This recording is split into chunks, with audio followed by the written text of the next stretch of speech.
दुनिया की पहली 3 इकोनॉमीज में एक नाम भारत का होगा। एक तरफ देश के प्रधानमंत्री और ग्लोबल फाइनेंशियल इंस्टीट्यूशंस कह रहे हैं कि भारत बहुत जल्द ही दुनिया की तीसरी बड़ी इकोनॉमी होगी, लेकिन इस पर भारत के पूर्व आरबीआई गवर्नर रघुराम राजन का कहना है कि भारत इकोनॉमी के बारे में प्रचार पर विश्वास करने की गलती कर रहा है और दिखावे को ही सच मान रहा है। साथ ही उन्होंने भारत सरकार के विजन 2047 को बकवास कहा है। राजन ने कहा कि मोदी सरकार के द्वारा लिए गए पॉलिसी डिसीजन, जिसमें चिप मैन्युफैक्चरिंग के लिए अनुदान पर अधिक पैसा वेस्ट किया गया, जहां भारत में सेमीकंडक्टर बिजनेस के ऑपरेशंस पर 76,000 करोड़ का एस्टिमेटेड अनुदान दिया गया, वही हायर एजुकेशन के लिए 47,600 करोड़ रुपए ही एलोकेट किए गए थे। चुनाव के बाद नई सरकार के लिए सबसे बड़ा चैलेंज है वर्कफोर्स और एजुकेशन स्किल को बढ़ाना। बिना इसे ठीक किए भारत अपने युवा पॉपुलेशन के फायदे उठाने में संघर्ष करेगा।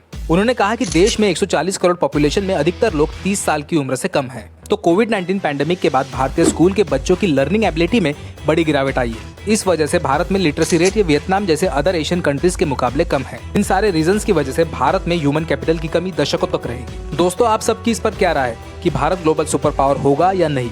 हमें कमेंट बॉक्स में जरूर शेयर करें।